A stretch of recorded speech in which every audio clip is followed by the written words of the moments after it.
Height জেনে কি করবি? অরিত্রিকা ছোট ছোট চোখ করে তাকিয়ে বলল। আপনি এত লম্বা চওড়া আর আমি ছোট্ট একটা মানুষ, কিভাবে বাটন লাগাবো? আমি বরং আম্মুকে ডেকে আনি। অরিত্রিকা নিজের রুম থেকে বেরোতে গেলে সারহান গম্ভীর কণ্ঠে বলে ওঠে। স্টপ ফাইরুজ, একদম পাকনামি করে চাচিকে ডাকতে যাবি না। তুই বাটন ছিঁড়েছিস, তুই লাগিয়ে দিবি, নয়তো তোর রুমের বেলকুনি দিয়ে নিচে ফেলে দেবো। অরিত্রিকা ভয়ে থেমে যায়, ভয় আড়াল করে গমগম করতে লাগে। বিগড়ে যাওয়া কণ্ঠে বলল। তাহলে কিভাবে কি করব? আপনি অনেক লম্বা, ঠিকঠাক মতো আমি শার্টে বাটন লাগাতে পারবো না তো। 5 ফুট 3 ইঞ্চির লিলিপুট কোথাকার! মাথায় কি ব্রেন বাদে অন্য কিছু আছে? বিছানার উপর দাঁড়িয়ে কার্য উদ্ধার করলেই তো পারিস। অরিত্রিকা সারহানের বিদ্রুপাত্মক কথায় ফুঁসে উঠল, রাগে গমগম করে বলল। আমি মোটেও লিলিপুট নই সারহান ভাই। আপনার হাইটটাই বেশি, মানে আপনি বেশি, আপনি একটা খাম্বা। আমি খাম্বা? সারহানের মেজাজ গরম হয়ে গেল। তার মন চাইছে এই বদমাইশ মেয়েকে থাপ্পড় দিয়ে কান গরম করে দিতে। অবস্থা বেগতিক হতে পারে, তাই অরিত্রিকা ধপ করে বিছানায় দাঁড়িয়ে গেল।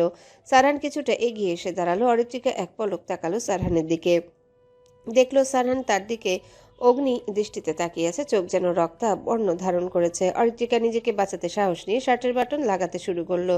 তার হাত কাঁপছে, পা কাঁপছে, ভয়ে গলা শুকিয়ে আসছে, তত্তর করে ঘামতে শুরু করেছে। মুখ চোখ পাংশুটে বর্ণ ধারণ করছে। আস্ত বাঘের সামনে দাঁড়িয়ে আছে সে। কখন জানি এই খারুস বাঘ তাকে এক থাবা দেয়, তখন কি হবে তার? নিশ্চিত এক থাবায় চিৎপটাং হয়ে যাবে। তার মনে মাঝে মাঝে একটা প্রশ্ন ঘুরে, বদমেজাজি কাঠকোট্টা হার্টলেস মানুষকে কে বিয়ে করবে? নিশ্চয়ই মেয়ের কপালে শনি নাচ্ছে, 2 দিন পর পর দাবাং চর খেয়ে পড়ে থাকবে। আহারে, ভেবে অরিত্রিকার ঘুম উড়ে যায়। হাতের কি অবস্থা এখন? সারহানের হঠাৎ প্রশ্নে অরিত্রিকার মনোযোগ বিঘ্নিত হয়। সে চমকে উঠেও নিজেকে সামলে নেয়। বাটন লাগাতে লাগাতে মিনমিন করে বলে। একটু ভালো ছিল, কিন্তু আপনি আর থাকতে দিলেন কই? জোর করে শার্টের বাটন লাগিয়ে নিচ্ছেন আপনি, হাতে তো ব্যথা পাচ্ছি আমি, অথচ আপনি তো সেসব বুঝলেনই না। থাক, বাটন লাগাতে হবে না। সারহানের গম্ভীর কণ্ঠস্বর শুনে অরিত্রিকা হকচকিয়ে উঠে। ভয়ার্ত চোখে তাকায় সারহানের দিকে। শ্যামবর্ণের মুখাভাব যেন কঠিন হয়ে উঠেছে। তা দেখে হাসার ভান করলো, আমতা আমতা করে বলল। ব্যথা কমে গেছে সারহান ভাই, এই তো বাটন লাগানো শেষের দিকে। কথাটা কোনো মতে বলে মনোযোগী হলো সে। সারহানের রাগ কিছুটা কমে এলো। সে দৃষ্টিপাত করলো অরিত্রিকার দিকে। চঞ্চল মেয়েটা কেমন অপরিপক্ক হাতে সিরিয়াস ভঙ্গিতে বাটন লাগাচ্ছে। ঝুঁকে কাজটা করার কারণে চুলগুলো এলোমেলো হয়ে কপালের সামনের দিকটা এসে পড়েছে। অরিত্রিকার চঞ্চলতা, বোকামি, উদ্ভট কাজ কর্ম ও দস্যিপনায় চৌধুরী বাড়ি আগে মেতে থাকতো, আর এসবে সঙ্গী হতো সাদাত, অরিন আর ইশরা। সেই চৌধুরী বাড়ি বিগত 2 বছর ধরে কেমন যেন থম মেরে গেছে। সবকিছু কেমন যেন এলোমেলো। এসব ভেবে তপ্ত শ্বাস ফেলে সারহান। সারহান ভাই, আপনি গত 2 বছরে আমাদের বাসায় আসেননি, আজ হঠাৎ কেন এলেন? অরিত্রিকা সহজ সরল প্রশ্ন। সারহান উত্তর দেয়। চাচার সাথে ইম্পর্টেন্ট কথা বলতে এসেছি। ও, আব্বু তো নিচে ছিল, আপনি কেন উপরে এসেছিলেন? তোর হাড়গোড় ভাঙতে। অরিত্রিকা আর চোখে তাকায়। মনে মনে সারহানকে গালি দিতে থাকে। এই মানুষটা এত তেরা কেন? সে তো ভালোভাবে জানতে চাইলো কেন আসছিল ওপরে। আসলে আজকাল ভালো মানুষের দাম নেই দুনিয়াতে। এই যে সে কত ভালো মানুষ, কিন্তু কেউ তাকে পাত্তা দেয় না। অরিত্রিকা সারহানকে মনে মনে বদদোয়া দেয়। সারহান ভাই, আপনার বউ যেন আস্ত একটা পাগল হয়, সারাদিন বকবক করে আপনার মাথা খায়, আর আপনি এইসবে অতিষ্ঠ হয়ে বনবাসে চলে যান। এমন বেশ কয়েকটা দোয়া মনে করে নিজেকে শান্ত করলো। অরিত্রিকার বাটন লাগানো শেষ, কিন্তু সুতো কাটবে কি করে? আশেপাশে তাকে কিছু খোঁজার প্রয়াস চালালো, কিন্তু আশাহত হলো। আইডিয়া, তার দাঁত কি করতে আছে, যেই ভাবা সেই কাজ। অরিত্রিকা সারহানের বক্ষ বরাবর ঝুঁকে এসে দাঁত দ্বারা সুতো ছিঁড়তে লাগে। আকস্মিক এহেন কাণ্ডে সারহান কিছুটা অপ্রস্তুত হয়ে যায়। সে কপাল কুঁচকে অরিত্রিকার দিকে তাকায়। অরিত্রিকার গরম নিঃশ্বাস সারহানের শার্ট ভেদ করে বক্ষ অনুভব হচ্ছে। মেয়েটার চুলের গন্ধ তার নাসিকারন্ধ্রে প্রবেশ করছে। সে কিছুটা নার্ভাস হয়ে যায়। অন্যত্র তাকিয়ে নিজেকে স্বাভাবিক করতে থাকে। আপনার শার্টের বাটন লাগানো হয়ে গেছে সারহান ভাই।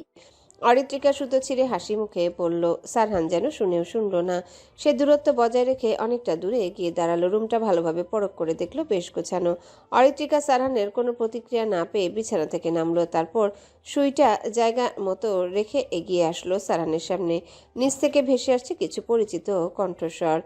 অরিত্রিকা কান খাড়া করে শুনল।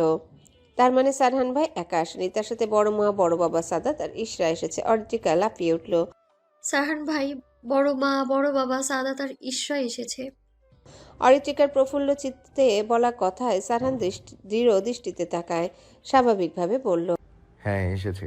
অরিত্রিকা নেচে উঠল। তার মানে চৌধুরী বাড়ির সবাই আজ তাদের বাড়ির স্পেশাল গেস্ট। এই প্রথম সবাই একসাথে এসেছে ভাবতে অরিত্রিকার মন আনন্দে ছেয়ে গেল। হঠাৎ তার অলস মস্তিষ্কে একটা প্রশ্ন ঘুরতে লাগলো। সে বলবে কি বলবে না ভাবতে লাগলো। পেট থেকে কথা না বের করলে নিশ্চিত আজ ঘুম আসবে না। সারহান ভাই, হঠাৎ কেন সবাই আমাদের বাড়ি আসলো? অরিত্রিকা একটু থামে, তারপর সন্দেহবাতিক কণ্ঠে শুধালো, সারহান ভাই, আপনি কি বিয়ে করছেন? এই জন্যই বড় মা বড় বাবা আমাদের আপনার বাড়ির মানে বিয়ের জন্য ইনভাইট করতে এসেছে। অরিত্রিকা মস্তিষ্কে চলা হযবরল টঠস বলে ক্ষান্ত হলো। উত্তেজনায় সে কাঁপছে। অধীর আগ্রহে অপেক্ষা করছে সারানের উত্তর শোনার জন্য। সারান এমন উদ্ভট প্রশ্নে বেশ বিরক্ত হলো। এই মেয়ের মাথা আসলে ফাঁকা। সবসময় উল্টাপাল্টা কথা মাথায় ঘুরঘুর করে। সে ভেবে পায় না এই গর্ধবটা ভার্সিটিতে কিভাবে চান্স পেল। সারান রাগত চাহনিতে তাকিয়ে কাঠিন্যতা এঁটে প্রতিউত্তর করলো। হ্যাঁ, আমার বিয়ের ইনভিটেশন দিতে এসেছি। অরিত্রিকা কিছুটা বিস্মিত হলো, কিন্তু নিজেকে সামলে নিয়ে গদগদ হয়ে পড়ল। ভাবির পিক দেখেন সারহান ভাই, আমিও একটু কুট্টুমুট্টু কিউটি ভাবিকে দেখি। অরিত্রিকার কথায় সারহানের মুখ কুঁচকে এলো, ভরাট কণ্ঠে বলল। বিয়ের দিন দেখিস। অরিত্রিকার রাগ হলো। ভাবির ছবি দেখালে কি এমন হবে? মনে হচ্ছে ছবি দেখালে সেই মেয়েকে নিয়ে নিজেই ভেগে যাবে। ভাবতেই হাসলো অরিত্রিকা। হাস্যরত ওষ্ঠ চেপে বলল, বুঝেছি, ভাবি দেখতে ভালো না, তাই তো? এমন ভাব দেখানোর কি আছে? সারহান এক মুহূর্ত আর এখানে থাকতে পারছে না। তার ধৈর্যের সীমা ভেঙে যেতে বসেছে। এ কি ধরনের অদ্ভুত পরিস্থিতি! এই মেয়ে এতটা ক্যান ক্যান বাজে বকে। মেয়েটার মধ্যে অব্যাখ্যাত ছটফটানি, যা সারহানের সমস্ত শান্ত মনোভাবকে চুরমার করে দিতে চাইছে। অরিত্রিকার প্রশ্নগুলোর ধারাবাহিকতায় তার মাথার মধ্যে তীব্র যন্ত্রণা অনুভূত হচ্ছে।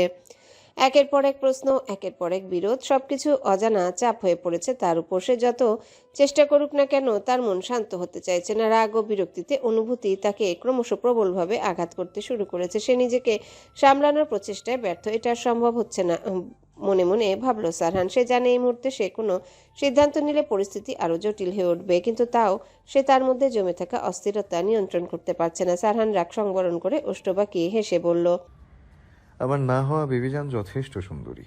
একদম উল্টাপাল্টা বকবি না। সারহান উক্ত কথাটা বলে এক মুহূর্ত দেরি না করে রুম থেকে বেরিয়ে এলো, তারপর ভেসে আসলো, আমার না হওয়া বেবিজানের সাথে খুব শীঘ্রই দেখা করাবো তোকে। জানিস ওর কণ্ঠ অসাধারণ। গতকাল রাতে অনেকক্ষণ কথা বলেছি। ইউনো, আমি ওকে খুব বেশি মিস করছি। অরিত্রিকা থম মেরে গেল। সারহানের কণ্ঠনালী থেকে নিঃসৃত ভরাট গভীর কণ্ঠস্বর শুনে স্তম্ভিত হয়ে গেল। সেই শব্দ যেন তার গা থেকে সারা শরীর বয়ে চলা শীতল স্রোত হয়ে গেল। মুহূর্তেই শরীর অবশ হয়ে গেল এবং সে ধপ করে বসে পড়ল মেঝেতে। কানে বাজছে শুধু একটা শব্দ, না হওয়া বিবিজান। এই শব্দের প্রতিধ্বনি যেন তার হৃদয়ের ভেতর প্রতিধ্বনিত হতে লাগলো। এক মুহূর্তের জন্য তার দৃষ্টি মূর্ছিত হয়ে গেল। হঠাৎ সে ধরফড় করে উঠল। এটা কি সত্যি? তিনি বললেন? এই নিকনেমটা তো এই নিকনেমটা তো সে শুনেছিল গতকাল সারহান ভাইয়ের কণ্ঠ থেকে ফোনে, কিন্তু আজ আজ সারহান ভাইয়ের কথার মানে কি? অরিত্রিকার মস্তিষ্ক বিভ্রান্ত, আর এই বিভ্রান্তি তাকে গভীর খেই হারানো অনুভূতির দিকে ঠেলে দিল। অরিত্রিকা বিস্ময় নিয়ে আওড়ালো। না হওয়া বিবিজান। তার শরীর শিরশির করে উঠল। বিমূঢ় চাহনিতে তাকিয়ে রইল দরজার দিকে। গোধূলি আকাশ আজ মেঘের আঁচলে মুখ ঢেকে বসে আছে। জানুয়ারি শীতল বিকেল। বাতাসে হঠাৎ কেমন যেন অস্থিরতার স্পর্শ। তীব্র শীত হাড়ের গভীরে প্রবেশ করে প্রকৃতির শরীরকে কাঁপিয়ে তুলছে। পরিবেশ এতটাই শীতল যে বিকেলে আলো ম্লান হয়ে সন্ধ্যার ছায়া নেমে আসার আভাস দিচ্ছে। আকাশের বিষণ্ণ রং, বাতাসে শীতল স্পর্শ আর নিস্তব্ধ প্রকৃতি যেন একটাই কথা বলে। নিম্নচাপের কোনো নির্জন বার্তা হয়তো লুকিয়ে আছে আগামীতে মেঘেদের বুকে। সারহান অরিত্রিকার রুম থেকে বেরিয়ে ধীর পায়ে সিঁড়ি বেয়ে ছাদে উঠে আসে। ছাদের ঠান্ডা হাওয়ায় তার শারীরিক ক্লান্তি কিছুটা কমলেও মনের উদ্বেগ এতটুকু মলিন হয়নি। জরুরি একটা কল করতে হবে, এই চিন্তায় তার ভ্রু কুঁচকে আছে। একটু আগে আবির কল করেছিল, কিন্তু ফোন সাইলেন্টে থাকার কারণে সে বুঝতেই পারেনি। এখন মেহমুদ রইসের হসপিটালের অবস্থান জানা অত্যন্ত গুরুত্বপূর্ণ। সেই সঙ্গে রইসের মেয়ে হৈমিকে উদ্ধার করা সম্ভব হয়েছে কিনা সেটাও জানা জরুরি। এমপি হওয়ার পর থেকে সারহানের জীবন জটিলতার বেড়াজালে আটকে গেছে। প্রতিটা মুহূর্ত নতুন দায়িত্ব, নতুন সমস্যা, অথচ এগুলো শেষ কোথায় তা সে নিজেও জানে না। গভীর শ্বাস ফেলে সে ফোনটি হাতে নেয়। প্রথমেই ইনানকে ফোন করে সে। হসপিটালে অবস্থান করছে। সেখানকার খবর জানা অত্যন্ত জরুরি, কারণ তার পরবর্তী সিদ্ধান্ত সেখান থেকেই নির্ভর করবে। কল রিসিভ হতে সারহান ব্যতিব্যস্ত ভঙ্গিতে জিজ্ঞাসা করল, মেহমুদ রইসের অবস্থা কেমন? ভাই, মেহমুদ রইসের অবস্থা আশঙ্কাজনক। ইনানের কণ্ঠে উদ্বেগের ভাব স্পষ্ট। সারহান পায়চারি করতে করতে গম্ভীর কণ্ঠে জানতে চাইল, বাঁচার চান্স কত %? অনলি 5%। অতিরিক্ত ড্রিঙ্কস আর নেশাদ্রব্য নেওয়ার ফলে ফুসফুস বিকল হয়ে গেছে। ভেবেছিলাম হয়তো অতিরিক্ত পেটানোর ফলে অবস্থা আশঙ্কাজনক হয়ে গেছে, কিন্তু মেহমুদ রইস আগে থেকে বিভিন্ন জটিল রোগে ভুগছিলেন। সারহান উক্ত কথা শুনে তৎক্ষণাৎ দাঁড়িয়ে গেল। কপালে আঙ্গুল স্পর্শ করে কিছুক্ষণ মৌন থেকে বলল, ডাক্তারের সাথে কথা বল, উন্নত চিকিৎসা দিতে বল। চিকিৎসায় যত টাকা লাগে আমি দেব, শুধু আমার মেহমুদ রইসকে জীবিত চাই। ঠিক আছে। সারহান ফোন কেটে দিয়ে স্থির হয়ে দাঁড়ায়, কিন্তু তার মস্তিষ্কের ভেতর ঝড় বইতে শুরু করেছে। নয়ন তালুকদার তার বুকের ভেতর জমে থাকা প্রতিশোধের দাবানলকে প্রতিনিয়ত উস্কে দেয়। নয়ন তালুকদারের মতো কুচক্রীকে সাহায্য করতে হলে মেহমুদ রইসের মতো পাকাপোক্ত একজন সাক্ষীর প্রয়োজন। সারহান জানে সময় তার পক্ষেই কাজ করবে। আজ না হোক কাল তার সেই সময় আসবে যখন নয়ন তালুকদার নামক প্রিয় শত্রুকে নিজের পথে থেকে সরে যেতে বাধ্য করবে। সারহানের ঠোঁটের কোণে বাঁকা হাসির রেখা ফুটে ওঠে, যা প্রতিশোধের আগাম বার্তা দেয়। মনের ভিতর গভীর পরিকল্পনা এঁটে নেয় সে। ফোনটা আবার হাতে তুলে নেয় সারহান। ঠান্ডা, ধীর এবং অটল আঙ্গুলে স্ক্রিন স্পর্শ করে নির্ধারিত নম্বরে কল দেয়। ফোনের অপর প্রান্তে আবিরের অপেক্ষা। সারহানের কণ্ঠে অভ্রান্ত দৃঢ়তা। হ্যালো সারহান। সারহান ফোন কানে চেপে ধরে স্বাভাবিক কণ্ঠে শুধায়, বাচ্চাটার কি খবর, পেয়েছিস? হ্যাঁ পেয়েছি। আবির আমোদিত কণ্ঠে বলল। সারহান পুনরায় বলে, কোথায় পেয়েছিস? কোথায় আবার? শালা নয়ন তালুকদারের পুরনো বাড়িতে। ওখানে আর কেউ উপস্থিত ছিল? নয়ন তালুকদারের দুজন লোক ছিল, দুটোকে এমন পেরিয়েছি মনে হয় না 3-4 মাস আর দাঁড়াতে পারবে। সারহান শুনল, তবে প্রতিক্রিয়া না দেখে সরাসরি জিজ্ঞাসা করে, কোথায় তোরা? গাড়িতে আছি, হসপিটালে যাচ্ছি। হৈমির হাতে আঘাত লেগেছে একটু। দ্রুত ডাক্তার দেখা, আর বাচ্চাটাকে খাবার খাইয়ে দিস। ঠিক আছে, কিন্তু তারপর বাচ্চাকে কোথায় রাখবো? তোর কাছে রাখ আপাতত। ঠিক আছে। শোন, হৈমিকে সাবধানে রাখিস। আমি এখান থেকে বেরিয়ে সোজা পার্টি অফিসে যাব, তারপর ভাবা যাবে বাচ্চাটাকে কোথায় রাখা যায়। ওকে। সারহান ফোন কেটে দিয়ে গভীর তপ্ত শ্বাস ছাড়ে। ছাদের রেলিং ধরে দাঁড়িয়ে অদূরে নীলচে আকাশের দিকে উদাসীন চোখে তাকায়। শীতের সন্ধ্যার বাতাস তার গা ছুঁয়ে যায়, কিন্তু তার মনের জ্বলন্ত অগ্নি এক বিন্দুও নেভে না। মনের ভেতর প্রশ্ন ওঠে, এই রাজনীতি তাকে কোথায় নিয়ে যাচ্ছে? মানুষ থেকে পশু হয়ে যাওয়ার এই যাত্রা কি সে নিজেই বেছে নিয়েছিল? বুকের গভীরে যেন কোনো অদৃশ্য হাহাকার বাসা বেঁধেছে। একাকিত্বের বিষণ্ণ সুর তাকে আষ্টেপৃষ্টে জড়িয়ে ধরতে শুরু করেছে। রাজনীতির কঠিন খেলায় জড়িয়ে সে আজ এমন এক ব্যক্তি হয়ে উঠেছে যার মনে দুর্বলতার কোনো স্থান নেই। পরিবার ছাড়া আর কারোর জন্য জীবনে কোনো নরম কোণ নেই। তার প্রতিটি পদক্ষেপ ধূসর শৈলশ্রেণীর মতো কঠিন। সে ভাবে রাজনীতি তাকে কি দিয়েছে? হয়তো কিছু নাম, কিছু খ্যাতি, একটা বিশাল রাজনৈতিক দল, কিন্তু সেই সঙ্গে দিয়েছে অগণিত শত্রু, যাদের উপস্থিতি গভীর অন্ধকারের মতো তার জীবনের প্রতিটা কোণায় ছায়া ফেলে।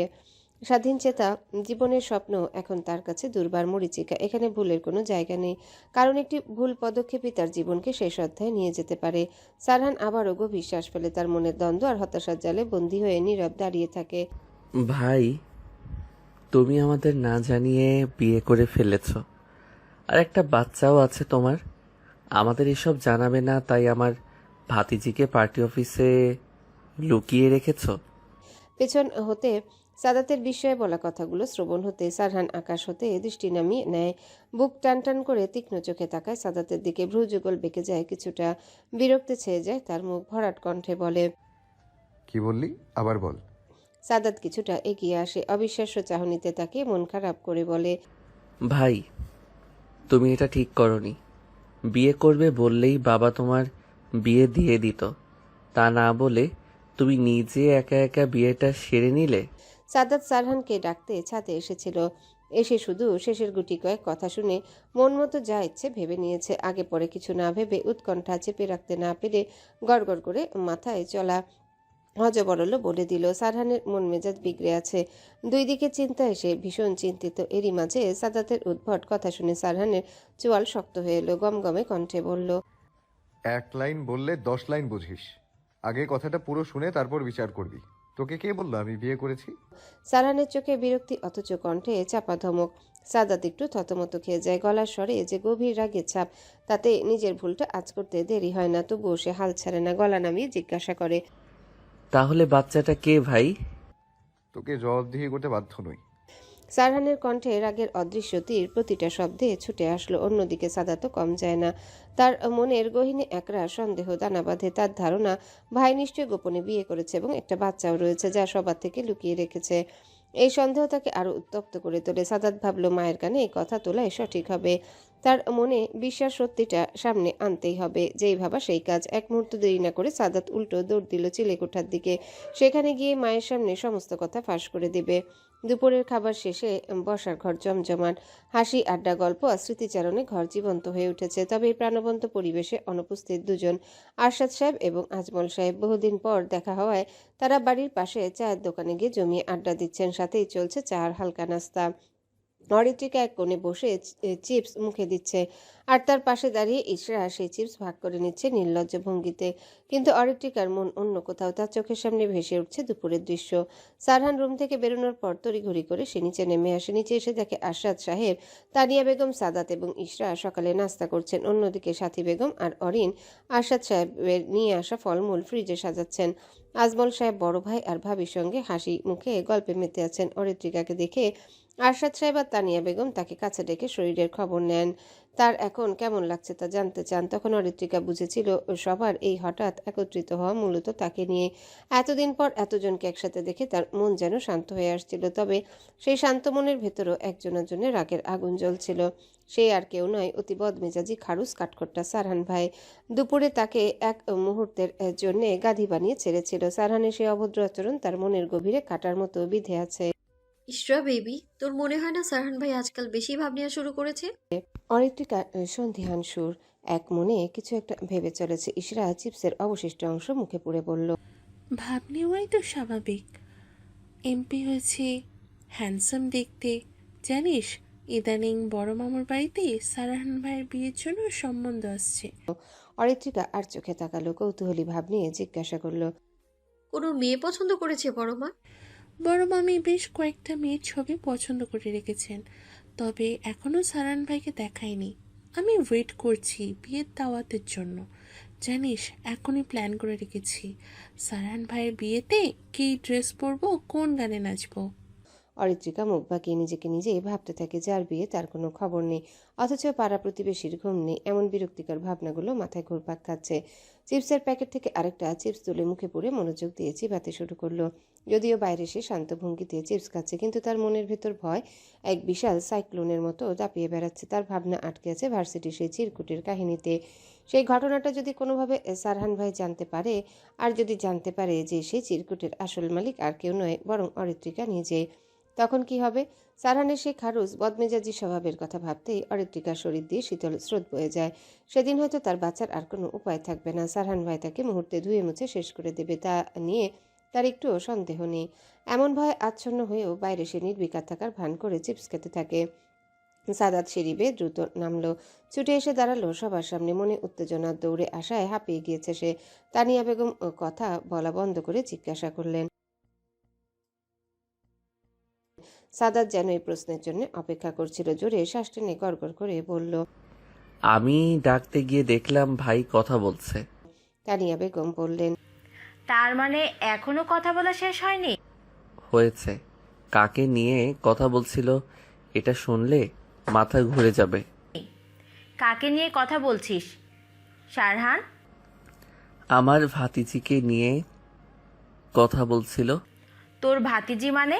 তানিয়া বেগম বুঝতে না পেরে বললেন। উপস্থিত সকলে সাদাতের দিকে আগ্রহ নিয়ে তাকিয়ে আছে। সাদাত মুখ ভার করে বলল, ব্রো বিয়ে করেছে মা, তার একটা মেয়ে আছে।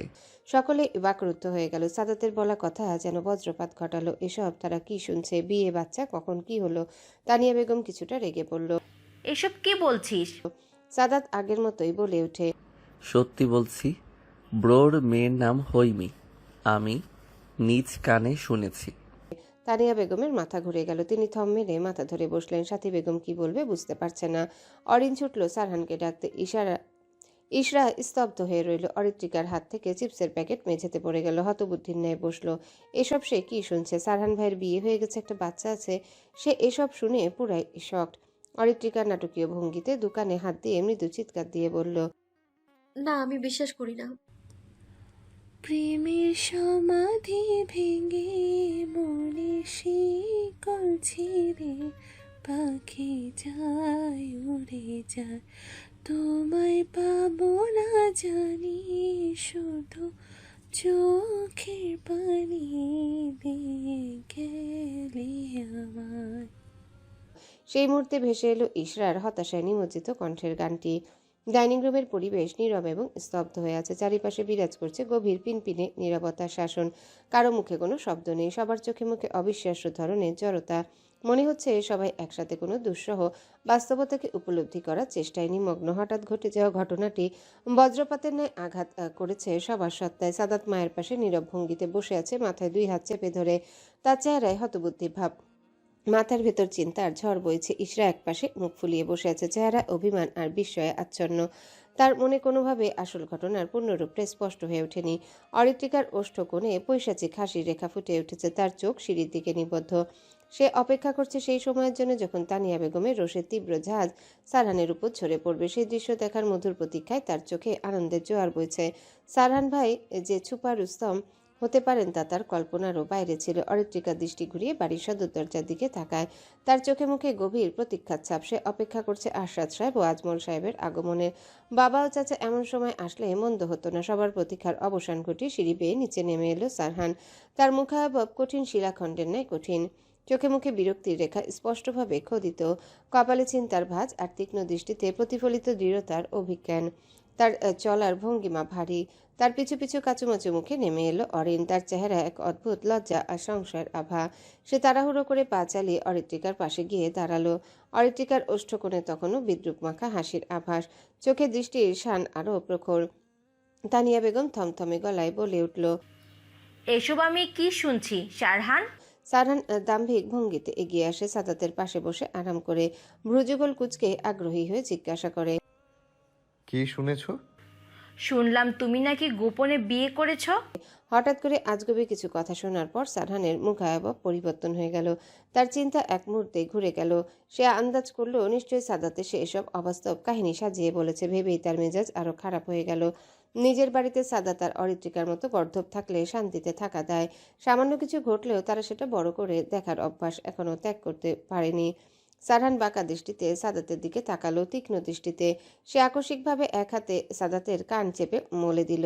সাদাত তখনই 2 হাতে কান চেপে ধরে মৃদু চিৎকার করে উঠল। কানের জীবন বাঁচানোর জন্য সে তৎপর হয়ে উঠল। এসব কথা নিশ্চয়ই বদমাসটা বলেছে। ভালো করে কিছু না বুঝে শুনে উল্টাপাল্টা কথা তোমাদের কাছে এসে বলেছে, আর তোমরা সেটার সূত্র ধরে আমায় সন্দেহ করছো। আমার এতটাও খারাপ সময় আসেনি যে লুকিয়ে বিয়ে করব, তারপর বউ লুকাবো, আবার লুকিয়ে বাচ্চা পয়দা করব। সারহান রাশভারী কণ্ঠে বলল। সাদাতের অবস্থায় তার বেহাল অবস্থা। ব্যথা একটু পরপর ব্যাঙের মতো লাফিয়ে উঠছে। চোখ মুখ খিচে কাদো কাদো মুখে বলে উঠল, ভাই, কান ছেড়ে দাও, কানে লাগছে। সারহান শক্ত কণ্ঠে বলল, আর কোনোদিন বেশি বুঝে লাফালাফি করবি? আর কোনোদিন বেশি বুঝে লাফালাফি করব না। ভাই, ছেড়ে দাও। গুড। সারহান কান ছেড়ে দিতে সাদাতকে আর পাইকে সে সোফা থেকে এক লাফ দিয়ে উঠে কিছুটা দূরে গিয়ে দাঁড়িয়ে গেল। এক হাতে কান ডলতে ডলতে মুখ গোমরা করে বলল, এইভাবে কেউ কান ধরে? আর একটু হলে আমার এত স্বাদের কান ছিঁড়ে যেত। তখন আমার কি হতো? বিয়ে করতে গেলে বলতো জামাইয়ের কান কাটা। তাই নাকি? হ্যাঁ ভাই, আর একটু হলে তোমার জন্য আমার বিয়ের ফুল ঝরে যাচ্ছিল। বিয়ের শখ জাগছে? বিয়ের শখ জেগেছে? চল তোকে বিয়ে করিয়ে নিয়ে আসি। সারহানের শান্ত স্বরের হুমকিতে সাদাত দেবে গেল। সে ঠোঁটে আঙ্গুল গুজে চুপচাপ সিঁড়ির উপর বসলো। এতক্ষণের উপস্থিত সকলে বুঝলো আসলে কোথায় গলদ ছিল। তানিয়া বেগম যেন হাঁপ ছেড়ে বাঁচলো। আর একটু হলে টেনশনে তার প্রেশার বেড়ে যাচ্ছিল। সাথী বেগম মৃদু হেসে বললেন, আমার দৃঢ় বিশ্বাস ছিল শাহরান এমনটা কোনোদিন করবে না। ছোট থেকে দেখেছি, তাই বিশ্বাসের জায়গাটা বেশ পাকাপোক্ত। আব্বা, বিয়ে করলে বলো, আমরা দেখে শুনে লক্ষ্মীমন্ত মেয়ে খুঁজে দিব। সারহান নির্লিপ্ত ভঙ্গিতে মাথা তুলালো। শুধু অরিত্রিকা মুখ বাঁকালো মায়ের কথা শুনে। আসছে কোন আব্বাজান, তার জন্য 14 গোষ্ঠী ধরে মেয়ের খোঁজার মিশনে লাগতে হবে। নিজের মেয়েরা যে বিয়ের উপযোগী হয়ে যাচ্ছে সেদিকে তো খেয়াল নেই। এসব পড়াশোনা আর করতে ইচ্ছা হয় না তার। মন চায় একটা হ্যান্ডসাম ছেলেকে পটিয়ে বিয়ে করে বিদেশে সেটেলড হতে, তারপর সেখানকার সব জায়গায় ঘুরবে, ছবি তুলবে। এটাই তো লাইফ। এই স্বপ্ন কোন জীবনে পূরণ হবে কে জানে। মুখটা কেমন নিষ্পিস করছে, মনে হচ্ছে কোনো কথা গলা হতে বের হতে চাইছে না। মা, সারহান ভাইয়ের জন্য মেয়ে না খুঁজে তোমার মেয়েদের জন্য ছেলে খোঁজো। চোখের সামনে দুটো মেয়ে বিয়ের উপযোগী হয়ে নেচে গিয়ে বেড়াচ্ছে, সেদিকে একটু খেয়াল রাখো। মনে হচ্ছে কোনো কথা গলা হতে বের হতে চাইছে। সাথী বেগম তীব্র রাগ ও অসন্তোষের সাথে মেয়ের দিকে চোখ গরম করে তাকালেন, দৃষ্টি একান্তই কঠোর। এই মেয়ে কখনোই বুঝবে না কোথায়, কখন এবং কিভাবে কথা বলা উচিত। অরিত্রিকা হয়তো এই জন্মে সুবুদ্ধি লাভ করবে না, যেখানে সেখানে বেফাঁস কথাবার্তা বলে ফেলে। অরিত্রিকা তার মায়ের রাগান্বিত দৃষ্টি দেখার পরেও একেবারে নির্লিপ্ত ও অপ্রভাবিত বোধ করছে। ডোন্ট কেয়ার মনোভাব নিয়ে সে বসে আছে। চারিপাশে সবকিছুই তুচ্ছ এবং অস্বীকারযোগ্য। মুখাভাবে কোনো অনুশোচনা বা সংকোচের ছাপ নেই। ঈশরা মুখে হাত চাপা দিয়ে ফিকফিক করে হেসে ওঠে। অরিন এইসব কিছু দেখে বিভ্রান্ত হয়ে একদিকে বোনের দিকে তাকাচ্ছে, আরেকদিকে মায়ের দিকে। তার চোখে দ্বিধা এবং অস্বস্তিতে চুপ থাকে। তানিয়া বেগম হেসে বললেন, কেমন ছেলে চাস? অরিত্রিকা নিজের দলে একজনকে পেয়ে গদগদ ভাব নিয়ে বলল, শান্ত, ভদ্র, হ্যান্ডসাম এমন কোয়ালিটি অবশ্যই থাকতে হবে। আর মোস্ট ইম্পর্টেন্ট কথা হলো, আমি যেহেতু ঘুরতে ভালোবাসি, দেশের বাইরে ঘুরতে যাওয়ার ইচ্ছে আছে, তাই ছেলেকে অবশ্যই ভ্রমণপ্রেমী হতে হবে। বাইরের দেশে একেবারে সেটেলড হওয়া লাগবে। তানিয়া বেগম অরিত্রিকার বাচ্চা সুলভ কথা একটু হাসলেন। সারহান এতক্ষণ চুপচাপ কথা শুনছিল, এবার বাঁকা হেসে বলল, এমন একটা ছেলে আমার হাতে আছে, বুঝলি? তুই যা বললি তাতে একদম খাপে খাপ মিলে যাবে, কিন্তু সমস্যা হলো ওই ছেলে তোর মতো তার ছিঁড়া। অরিত্রিকা কটমট করে তাকায়, ঝাড়ি মেরে বলে, আপনি তার ছেঁড়া, আপনার 14 গোষ্ঠী তার ছেঁড়া। 14 গোষ্ঠীর মধ্যে তুই একজন। সারহানের তীক্ষ্ণ ও তিক্ত কথায় অরিত্রিকার মধ্যে তীব্র রাগের সৃষ্টি হলো। তার মনে হচ্ছে এই মানুষটার মাথা ফাটিয়ে দেয়াই উচিত, কিন্তু অতি কষ্টে সে ভাবনা দমিয়ে নিজেকে নিয়ন্ত্রণ করলো। অরিত্রিকা মনে মনে সিদ্ধান্ত নিল মাথা ঠান্ডা করে ভাবতে হবে, কেননা শুধুমাত্র উত্তেজনায় কিছু করার মধ্যে কোনো সমাধান নেই। তার একমাত্র লক্ষ্য স্থির করলো সারহানকে এমনভাবে সাহায্য করা যাতে সে পরবর্তীতে আর কোনোদিনও তার সামনে এমন কথা বলার সাহস না পায়। মনে মনে নানান পরিকল্পনা করতে লাগলো। তানিয়া বেগম বললেন, হয়েছে হয়েছে, চুপ করো। সারহান ব্যস্ত ভঙ্গিতে হাতে থাকা ঘড়িতে সময় দেখে নিল। সাথী বেগমকে উদ্দেশ্য করে বলল, চাচি, আজ বিকেলে ফাইরুজের ড্রেসিং করার কথা। এই দেখো, আমি তো ভুলে গিয়েছিলাম। তোমার চাচা অরিত্রাকে নিয়ে হসপিটালে যেতে চেয়েছিলেন বিকেলে, কিন্তু ওনার কোনো খবর নেই। অনেকদিন পর চাচা আর বাবা একসাথে হয়েছেন। দুই ভাই নিশ্চয়ই গল্পে মশগুল। তা ঠিক, আমি এই ঢঙ্গি মেয়েকে নিয়ে আর পারি না। এত বড় কাহিনী ঘটিয়ে এসে দিব্যি চ্যাটাং চ্যাটাং করে মিথ্যা বলেছে। এখন হসপিটালে দৌড়াদৌড়ি করতে হচ্ছে। অরিত্রিকা সাথী বেগমের কথা শুনে নাক ফুলাতে লাগলো, মুখ গোমরা করে মাথা নিচু করে রইল। সাথী বেগম সবসময় তাকে কথা শোনায়, কারো সামনে আর মান সম্মান রাখলো না। সারহান তা অবলোকন করে সাবলীলভাবে বলল, চাচি, যা হওয়ার হয়ে গেছে। সেই ঘটনায় ফাইরুজের কোনো দোষ ছিল না। থাক, ওর হয়ে আর কথা বলো না। আমি জানি আমার মেয়ে কেমন। চাচার যেহেতু আসতে লেট হবে, আমি অরিত্রিকাকে নিয়ে হসপিটালে যাচ্ছি। সারহানের শান্তস্বর। সাথী বেগম শুনে মৌন রইলেন, ভাবছেন কি বলবে। অরিত্রিকা হতবাক হয়ে একরাশ বিস্ময় নিয়ে তাকিয়ে আছে সারহানের দিকে। সে ভাবছে সূর্য আজ দিক ভুল করলো নাকি, আজ হঠাৎ করে হসপিটালে নিয়ে যাওয়ার কথা বলছে। নিশ্চয়ই কোনো বদ মতলব আছে। হসপিটাল থেকে আসার সময় যদি মাঝ রাস্তায় নামিয়ে দিয়ে আসে তখন কি হবে? এই যন্ত্রমানবকে বিশ্বাস করা যায় না, যা ইচ্ছে তাই করতে পারে। সাথী বেগম বললেন, ঠিক আছে, নিয়ে যাও। অরিত্রিকা মুখ ভার করে সারহানের দিকে তাকায়। সারহান স্বাভাবিকভাবে তার দিকে তাকিয়ে আছে। সে মুখ ফিরিয়ে নিয়ে গমগমে গলায় বলে, আমি ঈশাকে আমার সাথে নিয়ে যাব। সাদা, তুই যাবি? শেষোক্ত কথাটি সাদাতের উদ্দেশ্য করে বলল। সাদাত দুপাশে মাথা নাড়িয়ে তড়িঘড়ি করে বলল, আজ আর যেচে বাঘের মুখও হব না। তুই যা বইন। অরিত্রিকা তিরিক্ষি মেজাজ নিয়ে ধপধপ চলল তার রুমের দিকে। সে ভেবে পায় না আবার এই বদমানুষটা তার শান্তির জীবনে অশান্তি লাগাতে এসেছে।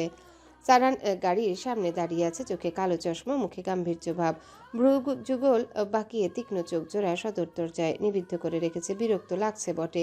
এদিক ওদিক তাকিয়ে নিজেকে স্বাভাবিক রাখার চেষ্টা করছে। মেয়ে মানুষ মানে সব সময় লেট করবে। সারহানের থেকে কিছুটা দূরে আরেকটা গাড়ি দাঁড়িয়ে আছে, সেখানে তিনজন দেহরক্ষী সতর্কতার সহিত নজর বুলাচ্ছে। অরিত্রিকার ঈশরা বাড়ি থেকে বের হলো হাসতে হাসতে। অরিত্রিকার পরনে নেভি ব্লু কুর্তি, চুলগুলো খোলা তবে ক্লিপ লাগিয়ে রেখেছে, হালকা সাজে যেন মোহনীয় লাগছে। দুজনেই গল্পে বেশ মশগুল। আশেপাশে কি হচ্ছে তাদের কোনো খেয়ালই নেই। গাড়ির কাছে আসতে অরিত্রিকা হোঁচট খেলো, দম করে পড়ল সারহানের সামনে। পায়ে আঘাত লাগায় অবর্ণনীয় ব্যথায় আর্তনাদ করে উঠল। সারহান হঠাৎ শব্দ পেয়ে সামনে তাকালো। তার চোখে প্রথমে কিছুটা অবাক ভাব এলো, দ্রুত এসে তার মনোভাব পরিবর্তন করলো। সামনের দৃশ্য দেখে বিরক্তিতে মুখ কুঁচকে আসে। অরিত্রিকা মাটিতে পড়ে গিয়ে কাঁদো কাঁদো মুখ করে বসে আছে। সে বিরক্তি প্রকাশ না করে তৎক্ষণাৎ দ্রুততার সহিত এগিয়ে গিয়ে অরিত্রিকার বাহু ধরে তাকে উঠিয়ে ফেললো। কপাল কুঁচকে ধমক দিয়ে পড়ল। চোখ কোথায় থাকে তোর, ইডিয়েট? অরিত্রিকা চমকে গেল। ব্যথা বলে দৃষ্টিনত করে বিরস মুখে উত্তর দেয়, চোখ চোখের জায়গায় থাকে। আপনি এমন উদ্ভট প্রশ্ন কেন করেন? তুই আসলে একটা স্টুপিড। সারহান দাঁতে দাঁত চেপে বলে। অরিত্রিকা খেয়াল করে সারহান তার দুবাহু ধরে আছে। সে অপ্রস্তুত হয়, মিনমিন করে বলে। সারহান ভাই ছাড়ুন। সারহানের হাত আলগা হয়ে আসে। সে অরিত্রিকাকে ছেড়ে দেয়। তার চোখে বিরাজ করছে কঠোরতা। সে কোনো প্রতিবাদ করল না। রাশভারী এই কণ্ঠে কোনো সমঝোতা বা অনুভূতি প্রকাশের কোনো ইচ্ছে নেই। শক্ত কণ্ঠে শুধু বলল, দুজন গাড়িতে ওঠ। সারহান কোনো প্রতিক্রিয়া দেখালো না। তার মুখাভাবে আলগা কোনো পরিবর্তন এলো না। সে আর সময় নষ্ট না করে দ্রুত গাড়ির দরজা খুলে সামনে বসে গেল। তার অভ্যন্তরীণ অস্থিরতা বাহ্যিকভাবে একদমই প্রকাশ করার ইচ্ছে নেই। অরিত্রিকা মলিন মুখে তাকায় সারহানের দিকে। সে ভেবে পায় না সারহান ভাই তাকে কেন এত বকে। অসহ্যকর মানুষ একটা। অরিত্রিকা সেসব ভাবনা বাদ দিয়ে জামায় লেগে থাকা ময়লা ঝেড়ে গাড়িতে বসে পড়ে। বেচারা ইশরা হতাশ হয়ে বসে অরিত্রিকার পাশে। এই দুজন একসাথে হলে ফাইট লাগবে। এর মাঝে গাড়ি স্টার্ট দিল। রাত 7:45। রাজশাহীর প্রধান সড়ক মানুষের কলরব স্পন্দনে মুখরিত। যানবাহনের অবিরাম গতি, মানুষের চঞ্চল পদধ্বনি, কোলাহলে পরিবেশ ভারী হয়ে আছে।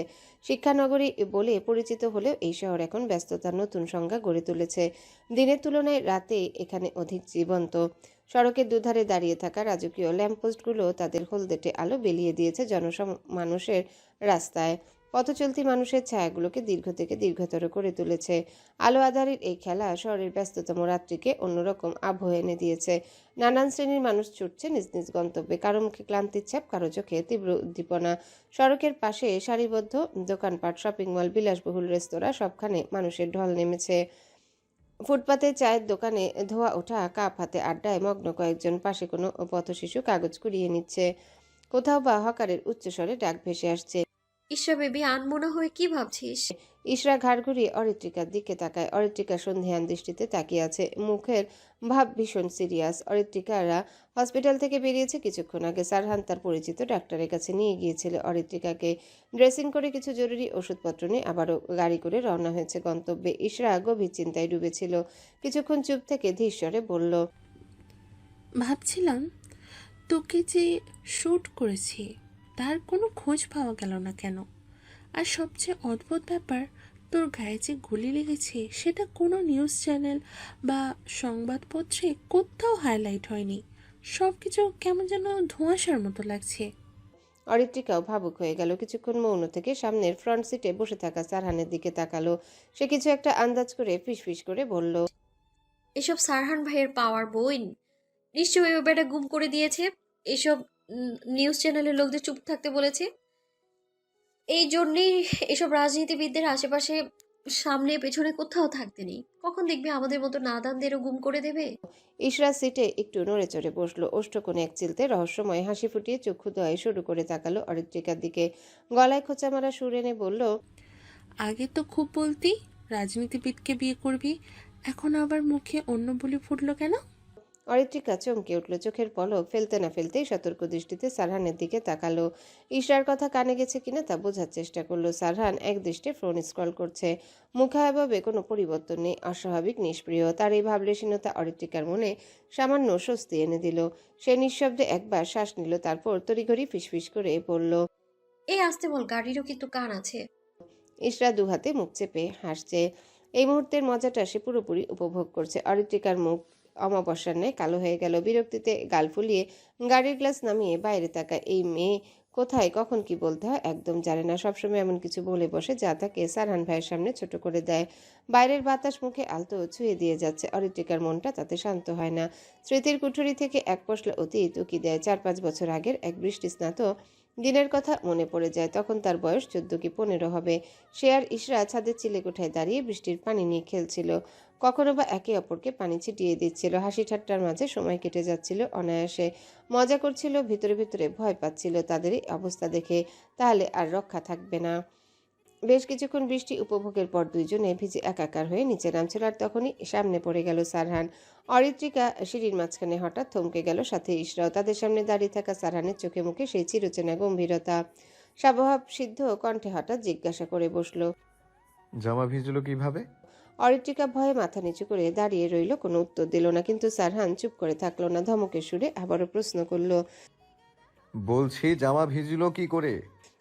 ঠিক তখনই পাশে দাঁড়িয়ে থাকা ইশরা মুখ কাচুমাচু করে একদম অপ্রত্যাশিতভাবে বলে বসল। অরিত্রিকা হিসু করে দিয়েছে, তাই আর জামা ভিজে গিয়েছে। কথাটা বলে ইশরা ছুট লাগালো সিঁড়ি বেয়ে নিচে, আর অরিত্রিকা হতভম্ব হয়ে দাঁড়িয়ে রইল।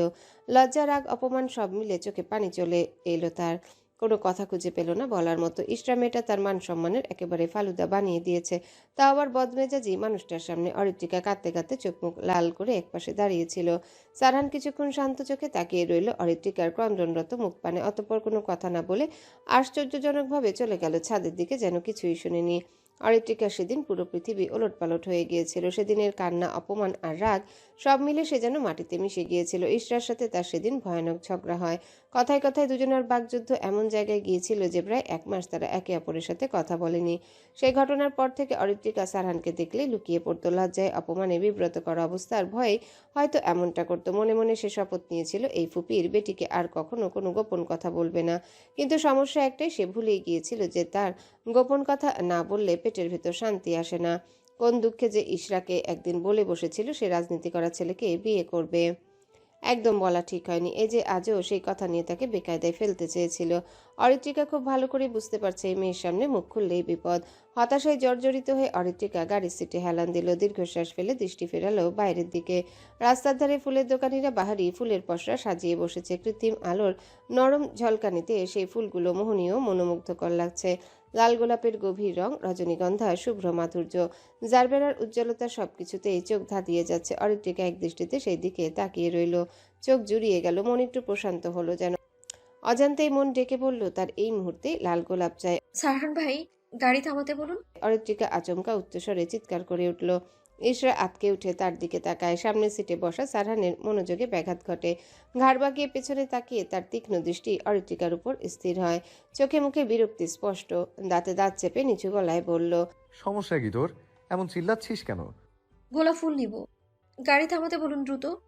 অরিত্রিকার কণ্ঠে উল্লাসের সুর। এক মুহূর্তে মনের সমস্ত জঞ্জাল মুছে গেল।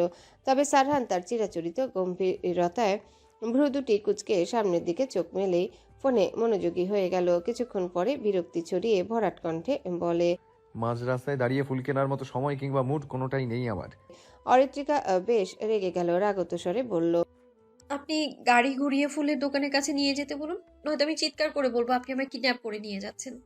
অরিত্রিকার কথায় সারহানের কোনো হেলদোল দেখা গেল না, বরং খুবই আশ্চর্যজনকভাবে পাত্তা না দিয়ে সে নিজ কাজে ব্যস্ত হয়ে গেল। গাড়ি চলছে গন্তব্যে। অরিত্রিকার মন নিমিষে ভেঙে চূর্ণ বিচূর্ণ হয়ে গেল। রাগ যেন মন খারাপে পরিণত হলো। নাক ফুলিয়ে মুখ গোমরা করে অন্যত্র তাকিয়ে রইল। চোখ জোড়া ছলছল করে উঠল। অভিমানী চোখের অশ্রু মুছে নিল সে। এই অসহ্য মানুষটার সাথে আসা একদম উচিত হয়নি। অন্য কেউ থাকলে নিশ্চয়ই একটা হলেও ফুল কিনে দিত। ইশরা অরিত্রিকার গোমরা মুখ দেখে নিজের মনও ভরাক্রান্ত হয়ে যায়। কিছুটা নরম হয়ে ভারী কণ্ঠে বলে। মন খারাপ করিস না সোনা। সারহান ভাই একটা আস্ত বদমানুষ। কি এমন চেয়েছিলাম? আমি শুধু ফুল কিনতে চেয়েছিলাম। কিপটা একটা ভেবেছে আমি ওনার টাকায় ফুল কিনবো।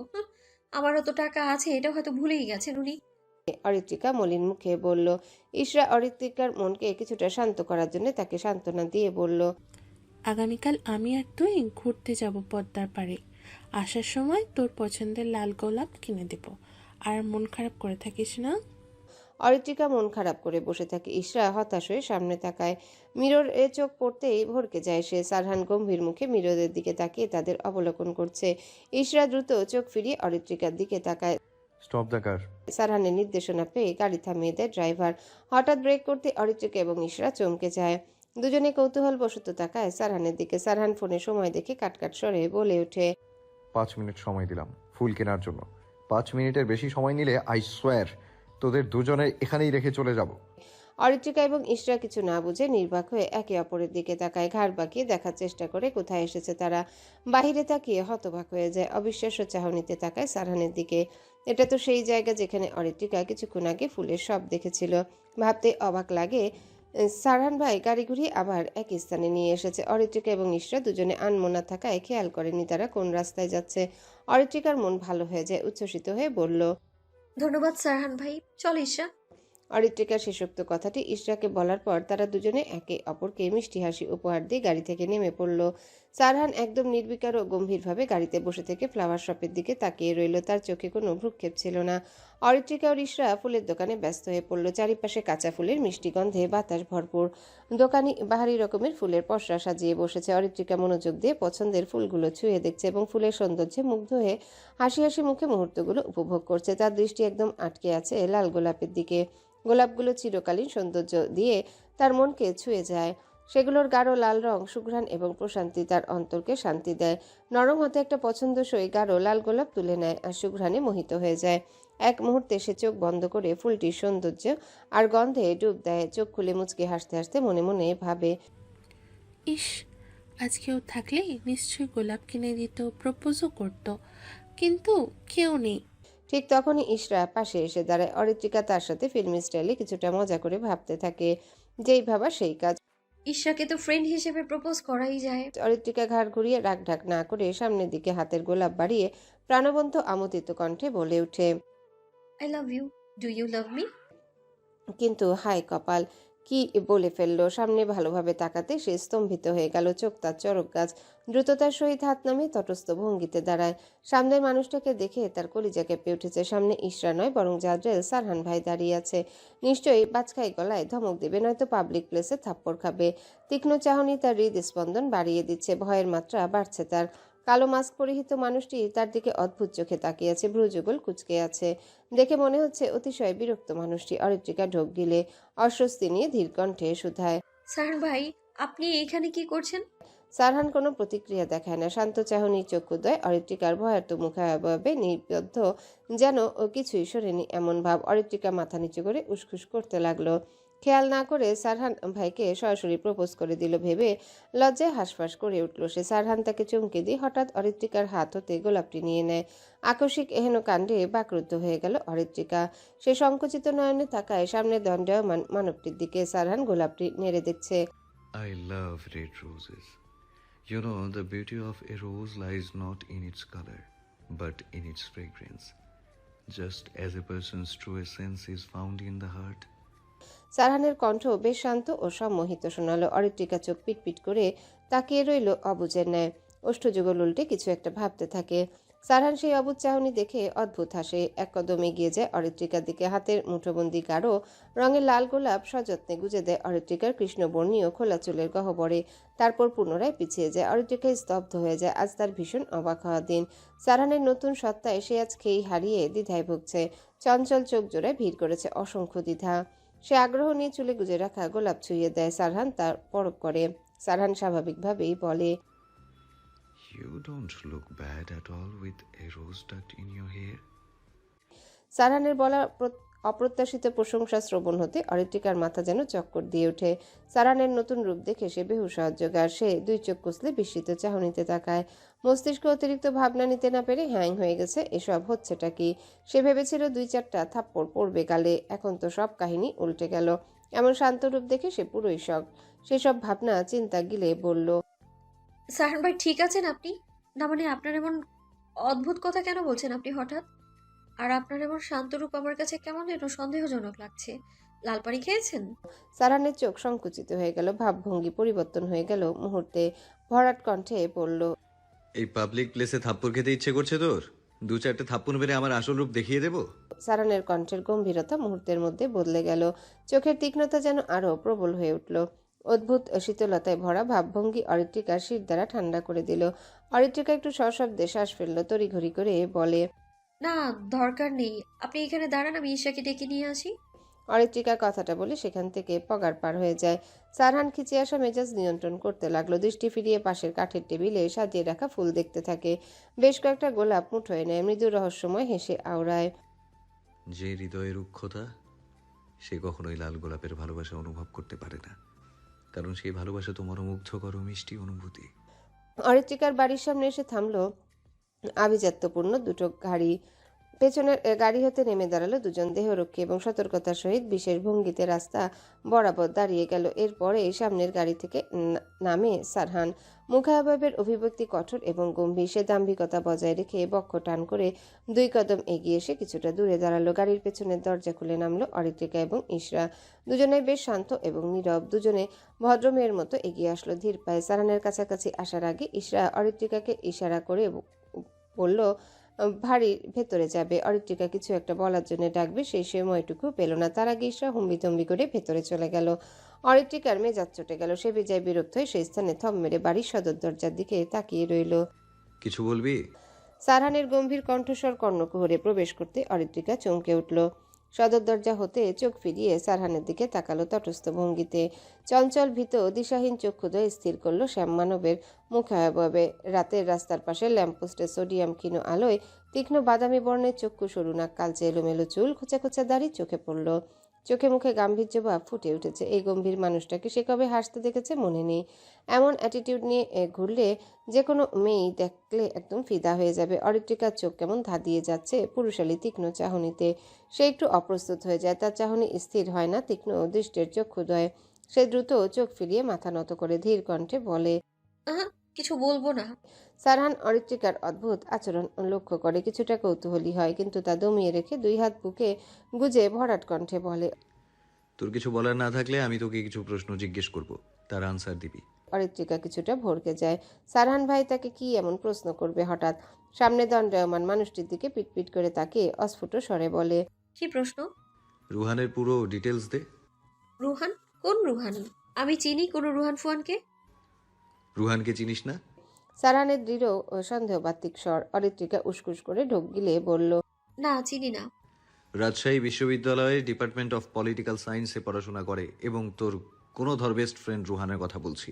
কিছু মনে পড়েছে? অরিত্রিকা চোখ কুচকে সারহানের দিকে তাকালো, যেন ধরা পড়া কোনো অপরাধী। মুহূর্তে মুখ শুকিয়ে চুপসে যায়। আতঙ্কে 2 হাত বারবার কসলাতে থাকে। উদ্বেগে তার পেটের ভেতর অস্বস্তিকর গুঞ্জন ওঠে। এই হাড় কাঁপানো শীতের রাতে সারহান ভাই তার জীবনে দাউ দাউ করে আগুন ধরিয়ে দিলেন। এখন সে কোথায় যাবে, কি করবে, কোন দিক দিয়ে পালাবে? এ কোন মহাবিপদে এসে জড়ালো? নিশ্চয়ই রুহানের গোটা বংশ পরিচয় সারহান ভাই এখন পর্যন্ত খুঁজে বের করে ফেলেছেন। আর এবার তার পালা। কেন যে সেদিন রুহানকে ভার্সিটিতে চিরকুট দিতে বলেছিল, এখন এই গর্ম অবস্থা তার কপালে লেখা ছিল। ভেবেছিল সারহান ভাইকে একটু সাহায্য করবে, কিন্তু বিধিবাম সাহায্য করা দূরে থাক, বরং নিজেই যেন ভয়ঙ্কর ফাঁদে আটকা পড়ে গেল। অরিত্রিকা হাসার ভান করে আমতা আমতা করে বলল, লম্বু রুহানের কথা বলছেন? আরে ওই রুহান আমার বেস্ট ফ্রেন্ড না, এমনি ক্লাসমেট। তো সারহান ভাই রুহানের কথা কেন জিজ্ঞেস করছেন? সারহান ভ্রুযুগল কুচকে বাঁকা হেসে বলে, ট্রিট দেওয়ার জন্য। কিসের ট্রিট? আমার বিবিজানকে খুঁজে দিয়েছে, তাই ভাবলাম রুহানকে স্পেশাল ট্রিট দেবো আমার পক্ষ থেকে। সারহানের হেয়ালিপূর্ণ কথায় অরিত্রিকার চোখ বড় বড় হয়ে গেল। সে হতবিহ্বল হয়ে গেল মুহূর্তে। তার শরীর কেমন ঝিমঝিম করছে। এসব কি শুনছে সে? নিজেকে সামলে আমতা আমতা করে বলল, আপনার না হওয়া বিবিজানের নাম কি? পার্সোনাল বিষয় নিয়ে তোর সাথে কথা বলতে ইচ্ছুক নই। অরিত্রিকার কৌতূহলী মুখ মুহূর্তে গম্ভীর হয়ে উঠল। সারহানের উদাসীন বাক্য তাকে যথেষ্ট বিরক্তির সঞ্চার করল। এই নিরাসক্ত যন্ত্র ও মানব সদৃশ ব্যক্তির সঙ্গে বাক্যালাপ করা যেন জীবনকে বৃথায় ক্লান্তির ভারে নত করা। অথচ তিনি আবার রুহান সম্পর্কে জানতে আগ্রহী। নিশ্চয়ই এখনও মেয়েটির বিষয়ে কিছু জানতে পারেননি, নতুবা আজই এখানে দুর্যোগ নেমে আসতেও তার উপর। নিজের মনে সে স্থির করল রুহানকে আজই ফোন করে সাবধান করে দেবে। অন্তত 10-15 দিন যেন বিশ্ববিদ্যালয়ের চৌহদ্দিতে পা না রাখে। এতদিন ধরে ভেবেছিল হয়তো সারহান ভাই সব ভুলে গেছেন, কিন্তু এখন দেখছে কাহিনীর মোড় একেবারে উল্টো ঘুরে গেছে। অরিত্রিকা নিজেকে সামলে নাটকীয় ভঙ্গিতে বলল, আজ ভীষণ শীত পড়েছে। ও বাবা গো, কি শীত! সারহান ভাই, আমি তো ভেতরে গেলাম। সারহান বুঝল অরিত্রিকা নিজেকে বাঁচানোর জন্য নাটক করছে। সে জানে এত বড় মহৎ কাজে অরিত্রিকা জড়িত রয়েছে। এটাও জানে অরিত্রিকা নিশ্চয়ই চিরকুটে দেওয়া নম্বরের মালিককে চেনে। সে শুধু চেয়েছিল রুহানের নাম নিয়ে অরিত্রিকাকে ভড়কে দেওয়া। সেই কাজ কমপ্লিট। এটুকু মেয়ে হয়ে সারহানের সাথে বেয়াদবি করেছে ভাবতে ক্রোধে জর্জরিত হয়ে গেল। তবুও নিজেকে দমিয়ে রাখার প্রয়াস চালালো। একজন এমপির কাছে নাম্বারের মালিককে বের করা মোটেও কষ্টের কিছু নয়। নাম্বার টেক্সট করতে দিলে পুরো ডিটেলস তার হাতে অনায়াসে চলে আসবে একদিনের মধ্যে। তবে যে ঝামেলায় সে পড়েছে সেখান থেকে বেরোনো আপাতত জরুরি। অরিত্রিকা হন্তদন্ত দ্বিধাগ্রস্ত ভঙ্গিতে 2 কদম এগিয়ে এলো। ফাইরুজ! পেছন হতে ভেসে আসে সারহানের রুক্ষ ভরাট কণ্ঠ। অরিত্রিকা চঞ্চল পা জোড়া তৎক্ষণাৎ থেমে যায়। সে ভ্রুকুটি উঁচিয়ে পেছনে ঘাড় বাঁকিয়ে তাকায়। মুখাবয়বে কিছুটা ভয়ের ছাপ স্পষ্ট হয়ে উঠেছে। সারহান হাত দ্বারা ইশারা করে এগিয়ে আসার জন্যে। অরিত্রিকা এক বুক সাহস সঞ্চার করে এগিয়ে যায় সেদিকে। ডাকলেন কেন? কিছু একটা দেয়ার ছিল। অরিত্রিকা কপাল কুঁচকে পাংশুটে মুখে তাকিয়ে রইল। এতদিন খোঁজ নেয়নি, আজ হঠাৎ কি মনে করে সবার সাথে এসেছে। আবার বলছে কিছু দেওয়ার আছে, নিশ্চয়ই সেদিনের ঘটনার প্রতিদানে কিছু দিতে এসেছে। একটা দায়সারা উপহার, যাতে নিজের মহানুভবতা প্রমাণ করা যায়। মুখ বাঁকিয়ে বিরক্তি প্রকাশ করলো সে। তার মনে পড়ে গেল সে তীক্ষ্ণ অপমানের মুহূর্ত। সারহান সবার সামনে তাকে স্বার্থপর বলেছিল, সেই অপমানের গ্লানি সে ভুলতে পারেনি। এসব নিয়ে কথা বললে আবারও ঝামেলা হবে, তাই আপাতত নীরব রইল। কিন্তু ভেতরে ভেতরে রাগ ক্রমশ বাড়ছে। সারহান নির্বিকার ভঙ্গিতে গাড়ির ভেতরে হাত বাড়িয়ে একগুচ্ছ টকটকে লাল গোলাপ বের করে আনলো। নিঃশব্দে কিছুক্ষণ অরিত্রিকার দিকে তাকিয়ে রইল। সরু চোখে প্রতিক্রিয়া পরখ করতে লাগলো। সেই দৃষ্টিতে কি ছিল, উদাসীনতা নাকি অন্য কিছু? অরিত্রিকা বুঝতে পারল না, শুধু অবাক হয়ে তার হাতে ধরা গোলাপগুলোর দিকে তাকিয়ে থাকলো। অরিত্রিকার সামনে এগিয়ে গিয়ে নিরেট কণ্ঠে বলে, এগুলো রাখ।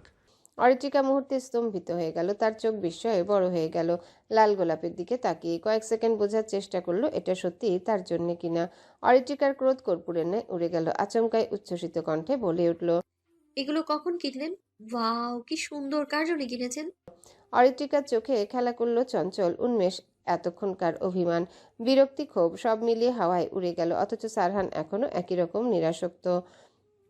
তার চোখে মুখে কোনো পরিবর্তন নেই। অরিত্রিকা গোলাপের সৌন্দর্যে মুগ্ধ হলেও সারহানের ভাবলেশীন দৃষ্টি দেখে যেন একটু থমকালো। সারহান বিরক্ত মুখে খিচে আসা মেজাজ নিয়ে রুড়ো কণ্ঠে বলে উঠল, চাচা চাচির জন্য কিনেছি গোলাপগুলো। ওনাদের সংবর্ধনা দিতাম তোদের মতো একটা মাথামোটাকে জন্ম দেওয়ার জন্য। সারহানের কণ্ঠে ব্যঙ্গ, চোখে মুখে চিরচেনা কঠোরতা। অরিত্রিকা কিছুক্ষণ হতবাক হয়ে তাকিয়ে রইল। তার উচ্ছ্বাস এক মুহূর্তে কর্পূরের মতো উড়ে গেল। আমি মোটেও মাথা মোটা নই। একদম সঠিক বলেছিস, তুই মাথা মোটা নস। You R A stupid. সারহানের অপমানসূচক কথায় অরিত্রিকার মন মেজাজ বিগড়ে গেল। সে রাগে ফুঁসতে লাগলো। ক্ষোভে অপমানে ছলছল করে উঠল চক্ষুদ্বয়। সারহান সেসবের পরোয়া করে না। সারহান অবশ্য এসবের কিছুরই তোয়াক্কা করল না। নির্বিকার ভঙ্গিতে সে অরিত্রিকার দুহাতে একগুচ্ছ লাল গোলাপ গুজে দিল। তারপর ঠান্ডা ভঙ্গিতে প্যান্টের পকেটে হাত গুজে নিয়ে স্বাভাবিক সুরে বলল, যে লাল গোলাপের জন্য আমাকে ইনডাইরেক্টলি কিডন্যাপারের তকমা লাগিয়ে দিলি, সেই লাল গোলাপ না কিনে চলে আসলি। তাই আমি ভাবলাম আমার জান বাঁচানোর জন্য তোকে আমার অপছন্দের গোলাপ উপহার দিই। আপনার গোলাপ আমি নেব না। আপনি কেটেছেন, আপনিই রাখুন। একবার যে জিনিস আমি কাউকে দিয়ে দেই সেটা পুনরায় ছুঁয়ে দেখি না। অরিত্রিকা নেত্র ভেজা আকিদয় এলিয়ে তাকায় সামনে দণ্ডায়মান মানুষটির দিকে। সে আজ বাকরুদ্ধ, স্তম্ভিত এবং হতবাক। তার মস্তিষ্ক যেন অচল হয়ে গেছে। সামনে গম্ভীর মুখে দাঁড়িয়ে থাকা শ্যাম মানবটি মোটেও স্বাভাবিক নয়। এ যেন আস্ত এক গোলকধাঁধা, যে গোলকধাঁধা আজও অরিত্রিকার কাছে সমাধান করা ভীষণ কঠিন। অরিত্রিকা এক হাতে অশ্রুবিন্দু মুছে নেয়। মলিন মুখে হেসে বলে, আপনার জীবনের মূল্য মাত্র এই কয়েকটা গোলাপ, লাল গোলাপ? সারহান নির্লিপ্ত ভঙ্গিতে বলে, ভুল বললি। আমার জীবনের মূল্য গুটি কয়েক গোলাপে সীমাবদ্ধ নয়। আমার অপছন্দের গোলাপগুলো জাস্ট আমার অপছন্দের মানুষকে দিলাম। এর থেকে বেশি কিছু ভাবার দরকার নেই। অরিত্রিকা তাচ্ছিল্যের সুরে হাসে। অপছন্দের মানুষ আমি, কিন্তু অপছন্দের গোলাপ? কিন্তু কিছুক্ষণ আগে যে কি যেন বলেছিলেন, মনে পড়েছে। I love red rose. সারহানের মুখায়ব গম্ভীর হয়ে ওঠে, প্রতি উত্তর করে। অনেক রাত হয়েছে, ভেতরে যা। অরিত্রিকার ভাবভঙ্গি পরিবর্তন হয়। কটমট করে তাকিয়ে বলে, আপনার এই ফুল আমি বাড়িতে তুলবো না। এ নিন, আপনার অপছন্দের ফুল রাখুন আপনি। আর একটা কথা বললে ঠাঁটিয়ে থাপ্পড় মারবো। দ্রুত ভেতরে যা। অরিত্রিকা রাগে গমগম করতে থাকে। মুখ ভেঙচি দিয়ে ধপাধপ পা ফেলে সদর দরজার সামনে দাঁড়ায়। সারহানকে উদ্দেশ্য করে উচ্চস্বরে বলে ওঠে, সারহান ভাই, আপনার দ্বারা প্রেম হবে না। একটা মেয়েকে কিভাবে গোলাপ ফুল দিতে হয়, সুন্দর করে প্রশংসা করতে হয়, সেসব আপনার মতো গোমরা মুখ কাঠখোট্ট মানুষ একদমই জানেন না। আমার কি মনে হয় জানেন, বড় মা নিশ্চয়ই আপনার জন্মের পর মধুর বদলে নিম পাতার রস দিয়েছিল, তাই আপনার এমন জবান তেতো হয়েছে। সারহান বিস্মিত হয়ে তাকিয়ে রইল। এই মেয়ে কিছুক্ষণ আগেও নাক টেনে টেনে কাঁদছিল, আর এখন একের পর এক যা ইচ্ছে তাই করে চলেছে। কষ্ট বা অপমান বলে জীবনে কিছুই নেই। স্টুপিড মেয়ে একটা। সে বিরক্তির সঙ্গে শব্দ করে গাড়ির দরজা খুলল এবং উঠে বসে পড়ল। এক মুহূর্তের জন্য আর দাঁড়িয়ে থাকার ইচ্ছে হলো না। অরিত্রিকা হু হা করে হেসে উঠল। স্বস্তির হাসি, বিজয়ের হাসি। বজ্জাত মানুষটাকে ঠিকঠাক কথাই শুনিয়েছে। এমপি হয়েও গার্ডদের সামনে অপমানিত হয়েছে সে। কি শান্তি লাগছে এখন। গার্ডগুলো নিশ্চয়ই মনে মনে হাসছে, এত বড় রাজনৈতিক নেতা অথচ একটা মেয়ের কাছে এমনভাবে হেরে গেল। অরিত্রিকা এবার ফুরফুরে মেজাজে ফুলের গন্ধ নিতে নিতে বাড়ির ভেতর ঢুকে যায়। তার ঠোঁটে খেলা করে দুষ্টু হাসি দিয়ে গুনগুন করে গান গাইতে থাকে। সারহান ভাই, আপনি একটা পোল্টিবাজ। তার গলার সুর হাওয়ায় মিশে যায়, কিন্তু গাড়ির ভিতর বসে থাকা সারহানের কানে ঠিকই পৌঁছে যায়। সে চোখ বন্ধ করে দীর্ঘশ্বাস নেয়। এই মেয়ের সাথে পারা যায় না। তালুকদার বাড়ির লিভিং রুমে রাগাশ্রিত মুখশ্রীতে আয়সী ভঙ্গিতে বসে আছেন 50 পুরো সাদা পাঞ্জাবি পরিহিত একজন ব্যক্তি। হাতের তর্জনী আঙ্গুলের মাঝে অর্ধ খাওয়া সিগারেট। কিছুক্ষণ পর পর পান খাওয়া লালচে ঠোঁটে সিগারেট চেপে ধরছেন বিরক্তি ভাব নিয়ে। মুখায়বব অতিশয় থমথমে, সরু দৃষ্টি তার পাশের ছেলেটার দিকে। পাশে মাথা নত করে বসে আছে এক ছেলে, হাতে পায়ে ব্যান্ডেজ মোড়ানো, মুখে আঘাতের চিহ্ন দৃশ্যমান। মুখায়ববে ফুটে উঠেছে আতঙ্ক আর ভয়। ললার জুড়ে বিন্দু বিন্দু ঘাম নিঃসরণ হচ্ছে। সারহানের লোকদের হাতে মার খেয়ে আমার সামনে এসে বসে আছিস কোন মুখে? শুয়োরের বাচ্চা, লজ্জা লাগছে না? নয়ন তালুকদারের রাগান্বিত কণ্ঠের হুঙ্কারে আহত ছেলেটি কেঁপে উঠল। কোনো কথা না বলে মুখে কুলু পেটে বসে রইল, যেন কিছু শোনেনি। এখন কিছু বললে তার কপালে শনিয়াছে, তাই চুপ থাকা শ্রেয় বলে মনে হলো তার। নয়ন তালুকদার গুরুগম্ভীর কণ্ঠে বললেন, তোরা নাকি সর্ষের তেল দিয়ে ঘুমাচ্ছিলি? সারহানের লোক এলো, পেটালো আর বাচ্চাটাকে উদ্ধার করে নিয়ে গেল, বললেই হলো? ছেলেটি ভয়ার্থ ভঙ্গিতে সামনে তাকালো, ঢোক গিলে বলল, হঠাৎ করে এটা করে আমরা পাল্টা আক্রমণ করার সময় পাইনি। জানি না কিভাবে ওই এমপির লোকগুলো আমাদের ডেরার খবর পেল, আমাদের মেরে আত্মরা করে বাচ্চাটাকে উদ্ধার করে নিয়ে চলে যায়। নয়ন তালুকদার চোয়াল শক্ত করে সিগারেটে লম্বা টান দিল। সিগারেটের অবশিষ্টাংশ অগ্রাহ্য করে টাইলসযুক্ত মেঝেতে অনাদরে ছুঁড়ে ফেললেন। শক্ত গলায় বললেন, বাকিগুলোর কি খবর এখন? ওদের অবস্থা খারাপ, হয়তো সপ্তাহখানেক হসপিটালে থাকতে হতে পারে। বুঝলাম। এদিকে শালারপুত মেহমুদ রইসের খবর পাওয়া যাচ্ছে না। গতকাল রাত হতে শহর লাপাত্তা হয়ে গেছে। সামনে পেলে এক্ষুনি গুলি করে ভবলীলা সাঙ্গ করে দিতাম। ছেলেটা একটু নড়ে উঠল, সাহস সঞ্চার করে বলল, ছোট মুখে বড় কথা, মাফ করবেন স্যার। আমার মনে হয় মেহমুদ রইস সারহানের কবজায় আছে। নিশ্চয়ই ধরাকে নিমক হারাম উগলে দিয়েছে আপনার নাম। সমস্ত কাহিনী ফাঁস করার কারণে সারহানের লোক বাচ্চাটাকে উদ্ধার করেছে। নয়ন তালুকদার বিচলিত হলেন। তিনি চিন্তাগ্রস্ত লোচনে তাকালেন তারেক নামে ছেলেটির দিকে। তারেকের চাহনিতে ভয়ে তটস্থ হয়ে গুটিয়ে নেয় নিজেকে। দ্রুত দৃষ্টিনত করে হাতের দিকে তাকায়। পুরো হাত ব্যান্ডেজ করা, ক্ষতের গভীরতা বেশি, ব্যথায় চিনচিন করছে পুরো শরীর। বাপের জন্মে এমন বেদম কেলানি কখনো খায়নি। এই প্রথম কেলানি খেয়ে নাম পরিচয় ভুলে বসেছিল। এমপিকে হত্যার চেষ্টায় সামিল হওয়া উচিত হয়নি। এই যাত্রায় ভাগ্যের জোরে তাদের লোক বেঁচে গেছে, কিন্তু পরবর্তীতে পরিণতি ভয়ঙ্কর হবে। নয়ন তালুকদার মৌন রইলেন। কেন যেন মনে হলো তারেক একদম সঠিক বলেছে। নিশ্চয়ই সারহানের কাছে মেহমুদ রইসের হদিস পাওয়া যাবে। নয়ন তালুকদারের মেজাজ যেন তুঙ্গে, গমগমে কণ্ঠে বলে উঠলেন, মেহমুদ রইসকে দ্রুত খুঁজে বের করতে হবে, তারপরে এই পৃথিবী থেকে চিরদিনের জন্য সরিয়ে দিতে হবে। স্যার, আপনার লোক লাগিয়ে দিন রইসকে খুঁজতে। ঠিক আছে তারেক। সারহান প্রাক্তন এমপিকে হাত করে এমপি হয়ে গেল, আর আমি ফাও। রাজনীতির খেলা বড্ড ভয়ঙ্কর। আমরা যাকে নিজেদের আপন মনে করি, সময়ের ব্যবধানে সেই আপন মানুষ সাপ হয়ে ছোবল দেয়। রাজনীতির অন্যতম মূল মন্ত্র, কাউকে বিশ্বাস করা যাবে না। এই পথে একটা ভুল সিদ্ধান্ত মৃত্যুর সমতুল্য। উক্ত কথাটি বলে অট্টহাসিতে ফেটে পড়লেন নয়ন তালুকদার। ভয়ঙ্কর বিদঘুটে হাসিতে পরিবেশ ভারী হয়ে উঠল।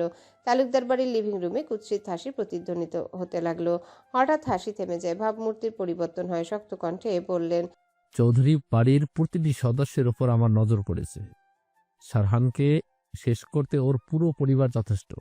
কথোপকথনের মাঝে শীষ বাজিয়ে হঠাৎ প্রবেশ করলো ইলহাম তালুকদার। ফুরফুরে মেজাজে দাম্ভিক ভঙ্গিতে এগিয়ে আসলো নয়ন তালুকদারের সামনে। বাবার পাশে দুহাত পা এলিয়ে বসলো, এক হাতে কাঁধ সম চুল হাত দ্বারা ঠেলে দিল পিছনে। সামনে তারেককে মুখ কাচুমাচু করে ব্যান্ডেজে জড়ানো শরীর দেখে বিদ্রুপ স্বরূপ হেসে উঠল। তেসরা কণ্ঠে বলল, শুনলাম এমপির লোকদের হাতে কেলানি খেয়েছিস, কেমন লাগছে এখন? তারেক অপমানসূচক কথায় মাথা নত করে চুপ করে রইল। নয়ন তালুকদার বেশ চটলেন ছেলের উপর, গম্ভীর কণ্ঠে বললেন, আমার লোকদের উপহাস করছো ইলহাম? ইলহাম শব্দ করে হাসে। উপহাস করার মতো কাজ করেছে তাই উপহাস করছি। এদের পেলে পুষে কোনো লাভ নাই বাবা, এরা শুধু তোমার টাকা নষ্ট করছে। রাজনৈতিক বিষয়ে একদম মাতব্বরি করতে আসবে না, চুপ থাকো। এতদিন রাজনীতি নিয়ে কোনো কথা বলিনি আমি, তবে এবার মনে হয় আমারও রাজনীতিতে যোগদান করার সময় এসেছে। এসব কি বলছো? ইলহামের হেয়ালিপূর্ণ কথায় বেশ অবাক হলেন নয়ন তালুকদার। ইলহাম বাবার ভাবভঙ্গি দেখে নিঃশব্দে হাসলো। প্যান্টের পকেট হতে ফোন বের করে গ্যালারি ঘেটে কিছু একটা দেখালো নয়ন তালুকদারকে। নয়ন তালুকদার ফোন স্ক্রিনে অপ্রত্যাশিত কিছু একটা দেখে বিস্মিত হলেন। অবিশ্বাস্য চাহনিতে তাকালেন ছেলের দিকে। ইলহাম নয়ন তালুকদারের বিস্ময় ভাব পরখ করলো। ফোনটা পুনরায় নিজ পকেটে রেখে দিল প্যান্টের পকেটে। স্বাভাবিকভাবেই বলল, এমপি সাহেব, দেখছি হেব্বি রোমান্টিক। রাস্তায় দাঁড়িয়ে প্রেমিকার চুলে ফুল গুঁজে দিচ্ছে, পাবলিক প্লেসে প্রেম রিলায় মাতোয়ারা হয়েছে। এই দৃশ্য নিজ চোখে দেখে যেন আমার জীবন সার্থক হয়ে গেল। কোথায় পেলে এই ছবি? কোথায় পেলাম সেটা বড় কথা নয়। হে, মেয়েটিকে দেখেছো? খুব রূপবতী মেয়ে, ফিগার জোস। দূর থেকে প্রথম দেখে ফিদা হয়ে গিয়েছি। নয়ন তালুকদার স্তম্ভিত হয়ে গেলেন। ক্রোধ মিশ্রিত কণ্ঠে বললেন, তোমার মাথা ঠিক আছে? এসব কি বলছো? এমপির মালের দিকে চোখ পড়েছে আমার। প্রথম দেখে বেসামাল হয়ে গিয়েছি আমি। মন চাইছিল সুন্দরী রমণীকে একটু ছুঁয়ে দেখি। তুমি কি কোনোভাবে মেয়েটিকে আমাদের রাজনৈতিক প্রতিহিংসার গুটি বানাতে চাইছো? ইলহাম উচ্চস্বরে হেসে উঠল। মুখাভাবে ফুটে উঠল হিংস্রতা এবং ক্ষোভ। নয়ন তালুকদার তারেক চমকে গেলেন। দুজনে অদ্ভুত চোখে দেখতে লাগলেন। ইলহাম হাসি থামিয়ে শক্ত কণ্ঠে বললেন, প্রতিহিংসা নয়, বরং প্রতিশোধ। ওই সারহান 3 বছর আগে ভার্সিটির একটা প্রোগ্রামে মাঠ ভর্তি স্টুডেন্টদের সামনে নিশাদকে মেরেছিল। নিশাদ কি এমন করেছিল? শুধু মুন নামের মেয়েটিকে প্রপোজ করেছিল। কিন্তু ঘটনা পুরো উল্টে দেয় সারহান। সেদিন সবার সামনে বলেছিল নিশাদ মুনকে শ্লীলতাহানি করার চেষ্টা করেছে। পুরো ভার্সিটির স্টুডেন্ট এটা নিয়ে আন্দোলন শুরু করে। এসব কাহিনীর জন্য নিশাদকে ভার্সিটি থেকে বের করে দেয়। এত বদনাম অপমান সহ্য করতে না পেরে এখনো নিজেকে সবার থেকে আড়াল করে রেখেছে। এসব তো সহজে ভোলার নয়। নয়ন তালুকদারের কপালে সূক্ষ্ম চিন্তার ভাঁজ পড়ল। তিনি ভাবুক হয়ে বসে রইলেন থম মেরে। মনে পড়ে যায় 3 বছর আগের ঘটনা। নিশাদ হলো তার বোনের ছেলে। ইলহাম সোফায় হেলান দেয়, চোখ বন্ধ করে গায়ে লিয়ে দেয়। অদ্ভুত হেসে বিড়বিড় করে বলে, হ্যালো বন্ধুরা, পরবর্তী পার্ট খুব তাড়াতাড়ি আসবে, তো সবাই অপেক্ষায় থাকো। আর চ্যানেলটি যারা এখনো সাবস্ক্রাইব করোনি তারা পরবর্তী পার্ট দেখার জন্য চ্যানেলটি সাবস্ক্রাইব করে রেখো। ধন্যবাদ সবাইকে, আমাদের সাথেই থেকো।